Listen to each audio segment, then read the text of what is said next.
Hi, welcome back. If you remember, this machine is the server machine. We have installed a SQL server here and we gave the name SQL Express to our instance, okay? And now we are going to connect the same database from another computer. Uh, to do that, we need to allow remote connections to our SQL server, and besides that, we need to adjust the firewall to allow communication. Uh, and before doing that, we also need to install the client drivers in other computer. Okay, uh, you have AccuSQL 11 icon here. Okay, if you right click here, under Windows 7, you would see open file location. In older version, you need to use properties, click properties. Uh, Here there is open file location or find target button. When you click that, you go to installation folder. There, if you go to SQL drivers folder, we already provide uh, two driver installation files there. The first one is the 32-bit driver, and the second one is the 64-bit driver. These are the drivers for SQL Server 2005, and it works for both 2005 and 2008 installations. In any case, if you want to download and use a newer driver such as SQL Server 2008 driver, then go to download area. You can find the download place by googling it. Okay, downloads SQL 2008 client driver,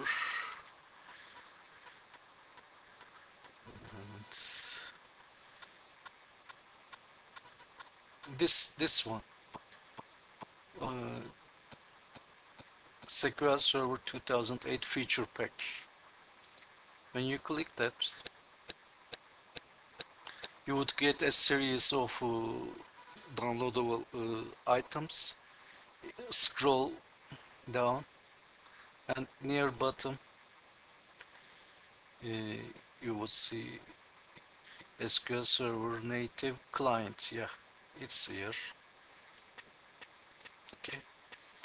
There are three packages there. The first one is 32-bit package, 64-bit package, and this is for Itanium 64-bit platforms. Uh, Yours would be likely x86 package, the 32-bit one. Okay, you can get from there. Okay, let's continue. Uh, Before continuing, remember you need to run one of these on client computer, not server. The server already have them installed. Okay.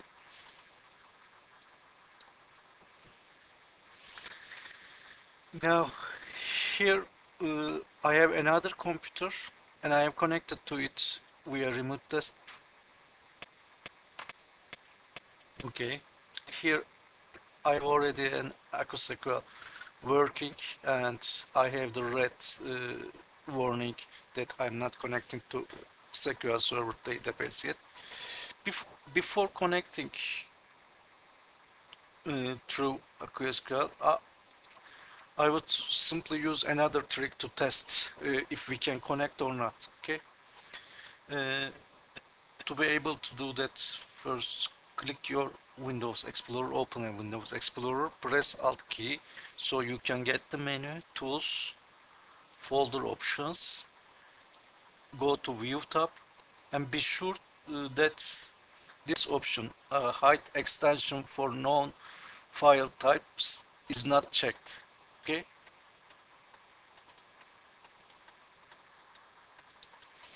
Then right click on desktop, new text document. We are going to rename this. and we will change the extension as well from text. We are going to name it test.udl. Okay, we will get a warning, yes, and you see the icon changes to a different one. When you double click, you get a dialog titled Data Link Properties. Uh, Click the Provider tab. If you installed the client driver, you would see this SQL native client, or depending on which driver you installed, SQL Server native client 10.0. Okay, you need to see one of these. If not, you didn't install the client driver yet. First do that. Okay, and then next it asks for data source. Uh, Data source is written in different ways. It can be either the host server machine name, whatever it is. In our case, my machine name is actually -PC. Okay. Then the SQL Server instance name, which is SQL Express in our case. Okay. Uh, this is one of the ways writing the data source name. And if you put TCP semicolon as a prefix, then it means I want to connect using TCP protocol, uh, which we would do, and it is the preferred protocol. Okay, and instead of this name, we can use that machine's TCP/IP number. Okay, let me show you that one. Here, right click, open network and sharing center.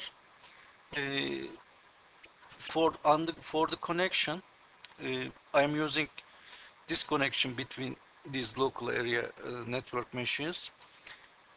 When I click that one, go to details. Here, here's my IP v4 address. Okay.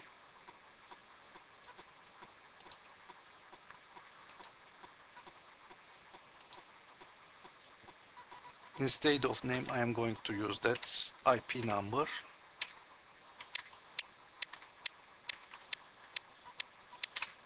Okay. And I'm going to use a specific username and password. As you remember, we had a username called AccuTrack for our database, and the password was all lowercase AccuTrack. Okay. When we test connection, we need to succeed to do anything in AccuSQL. But we didn't do any setup yet on server part. This test would fail. Okay, you can see that it is going to fail. It will time out. Okay.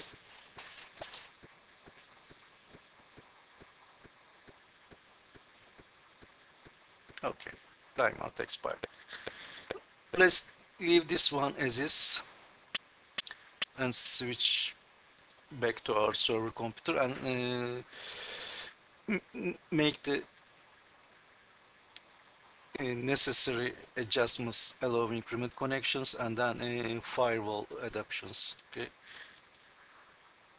go to all programs, SQL Server 2005, configuration tools. Under configuration tools, we are going to use two things. One is the configuration manager, and the other one surface area configuration. Okay. Here there are protocols for SQL Express. These are connection protocols. If you check these protocols, they are by default disabled. Okay, our service is running, and protocols except shared memory are disabled. We go to surface area configuration for services and connections. There, click remote connections. you see that it is only allowing local connections for the moment. We changed it to local and remote connections, and uh, of these options I prefer the third one, using both TCP/IP and name pipes. Okay. To change uh, these settings, we need to restart the SQL server. That's okay. We need something more to do before restarting. Okay. Now, actually, if you refresh this, now that these are enabled because of surface area configuration. Otherwise, we would manually do this. Okay. And the next thing we would do is adjusting the port for TCP/IP. Go to TCP/IP, right click,